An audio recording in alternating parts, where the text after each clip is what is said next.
Hi everybody, this is Dennis from the Dennis and Andy Show, and I'm going to do the hashtag full review of Sheena, Queen of the Jungle, issues 1 and 2 by Dynamite. Both of these have the Parillo cover, which is why I picked them up in the first place, and I'm kind of glad I did.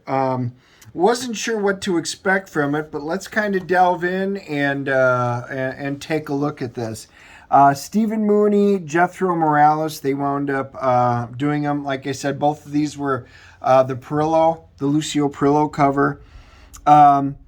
We kind of see her, and it's like, good morning, Valverde.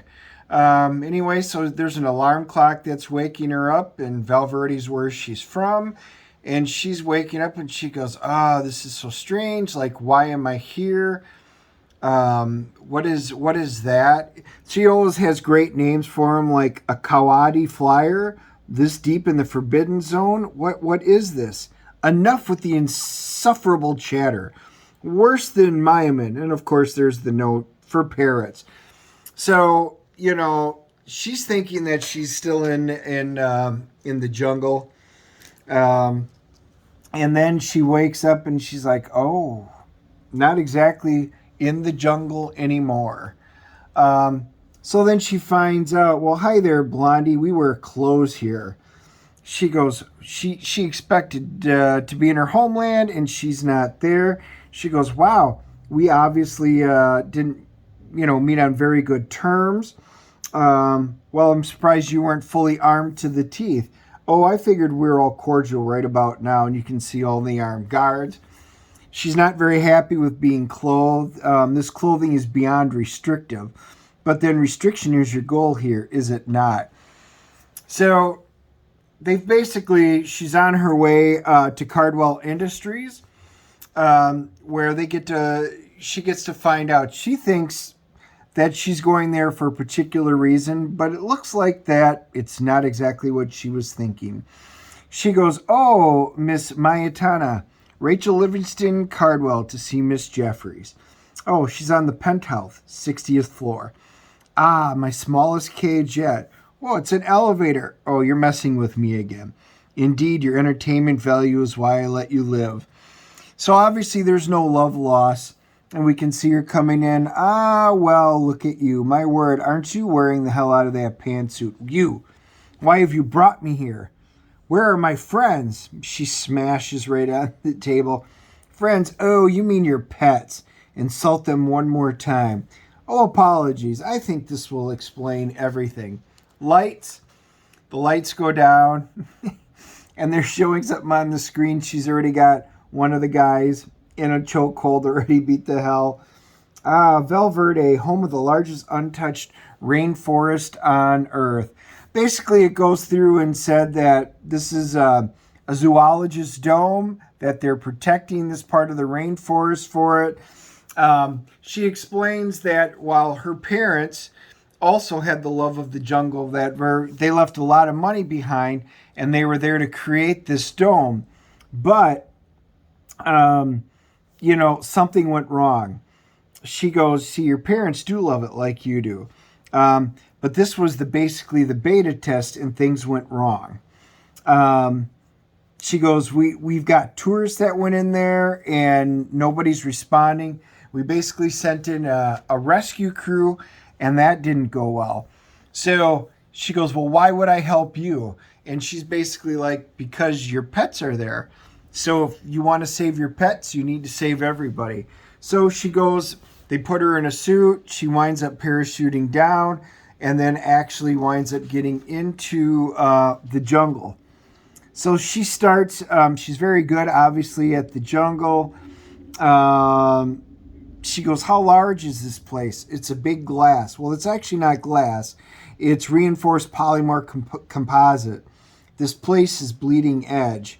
She goes, curious. She finds something. She's like, well, what is that? What do you see? She goes, we're not really sure what that is. Judging by your evidence, your presumption is probably correct. All the artificial eyes, and you did not see what's transpired. We have some footage of something for sure, but we can't tell them what the hell it is. something moved incredibly fast. So then she finds another symbol, and they're trying to figure out what it is. She goes, it's Navajo, the indigenous people of North America. Well, you know about the Navajo? Well, there was an encyclopedia in Don Felipe's Trading Post. I got past volume N. She goes, oh, wait, something is approaching. And it's a herd of elephants. They go traipsing through, which destroys the evidence. And she goes, So something's not quite right. Let's see if we can find her alive. Well, then she finds another one, symbol on a tree. According to the database, it's the Haitian equivalent of voodoo. The Haitian woman. There was a Haitian woman in the part. Let's see if we can find her alive. Which she comes across the body part. Well, this person got mauled. Didn't you tell me these missing people were tourists, Ransom? Why, yes, eco-tourists. Why? Were they expecting war? Oh, hell. That can only be from the rescue party that we sent over. So they had a large rifle in it. And then they're like, oh, do you have wolves? No, we don't have wolves in your neck of the woods. But lo and behold, there are wolves. So she goes to defend herself. And she goes, I do not wish your harm, but something scares them off, and they flee. She goes, that smell, and she turns around. Look at the size of that. That is a cool-looking animal. It just is. Well, I think we found your killer beast, Ransom, or rather, it has found me. That's where issue number 1 picks off. They reveal who's in there that we see it. Issue 2 picks up, and Sheena, I'm a little busy. And so she's trying to dodge. And that is just a huge creature. If that coloring is accurate, it's the wrong color. The eyes are kind of glowing. It's pretty amazing. She's like, I do not want to hurt you. Mother Forest, you're a big girl. Where did you come from? Please. And wait, what was that? Hey guys, look at the size of that thing. Shoot it. Stop, you fools. You'll only... Well, within seconds, swipe. Basically, all 4 guys go down and are just ripped to pieces within seconds. Some peace at last. Looks cozy. It's strange. The beast had me right where it wanted me. But it did not injure me as severely as it could have. It tore those men apart in seconds, but with me it held back. It's curious. She goes, and yet you still couldn't locate a single apex predator the size of a hippo, a glowing hippo. So it really was glowing. You're here to find it. Anyway, she winds up, she goes, I need to sleep. Main thing, though, is you're in there with it. So, your days are numbered. Perhaps it'll need not come to such a conclusion. Nah, Blondie. You're in there, put this thing down. That's the deal. Oh, that was not the deal. Oh, says the person bleeding out. She goes, I need to sleep. She goes, you're not going to watch me sleep. He's like, that's not how I get my jollies. So she wakes up, or the creatures on the prowl that night actually can see her sleeping.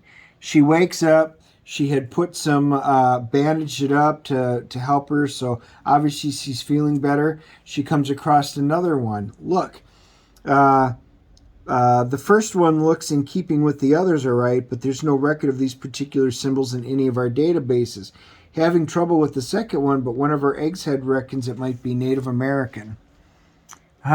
All of these vaunted technologies, and you basically come up with nothing. So she's checking out the dead bodies. She goes, every tour group has a pair of an armed escort. I believe you said pair. What? I don't. I count 7 weapons and 2 escorts. Yep. I started in security, Blondie. So anyway, they start going back and forth about it. And then all of a sudden, rawr, it's the beast. She goes flying back, knocks her head. Looks like she goes unconscious.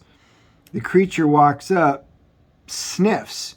There's some kind of perhaps recognition in the eyes. And then it goes over. Sheena, are you there? Shh. She will hear you. She wakes up, of course, steps on something and snaps it. And he goes, It goes flipping through, and she's like, back off. By the spirits of the ancients, I do not want to kill you. Back off. Stop. I am trying to. What in the name of Patiti is going on here? So you can see they're looking at each other in the eyes. Is it perhaps recognition? She winds up not pulling the trigger, and then it just turns and walks off. Interesting. So let's just kind of review it now. That's kind of in a nutshell. I didn't want to get too much into the exact details. This is actually an interesting book. Kind of reminds me of, think about the old King Kong when they brought him back to the United States, to show him off and how it's out of its element. Well, that's what she is. Kind of like Crocodile Dundee, out of its element when he came to the States. But they need her. Obviously, they're lying to her and they're hiding some interesting stuff. This whole point of a glowing beast is actually pretty interesting. The dialogue between them, she uses a lot of words. I didn't go into, reading all of her words, but she used a lot of words from her native language from there, and they do a nice job of at least letting you know what they are. I love the fact that, the dialogue is very good in this. I'm enjoying the story. And then the whole point is it makes you want more. So the whole point of issue 1 is to make sure you want to get issue 2. Issue 2 makes you want to get issue number 3. And I think it succeeded. I really do want to find out more about this glowing cat, the eyes, the recognition. Is it somebody she knows? What happened with it? It looks like, the fact they got flying cars, this takes place a little bit in the future. So it's just really cool how this has started out. I think the artwork is fantastic in this. I absolutely love the artwork. While this is not normally the type of story that I would just buckle down and want to read, I'm liking this. I think the covers are great, which is what got me to buy the book. Parillo, these are fantastic. The inside artwork is great. The story is fun, and it leaves you wanting more. The dialogue is great. So all the way around, this is a solid book. I'm going to give it a CGC rating of 8.0. I think this is a pretty interesting and fun series. I'll be curious to see where it takes me and if it's going to keep my interest. But for now, it is definitely staying on my pull list. If I were you guys, I would give this one a shot if you think this looks good or this type of a story is of interest to you. So smash the like and subscribe button so you know when I put out my quick flips, the full reviews. Andy and I will wind up doing live streams, and you can join us for movie reviews, comic reviews, TV show reviews, as well as, comic book topics, things like that. And that way you can always join us and interact with us live. Leave your comments below. What did you like or dislike about this? Just let me know your thoughts. Love talking to you guys. I hope to hear from you soon, and we'll talk to you later.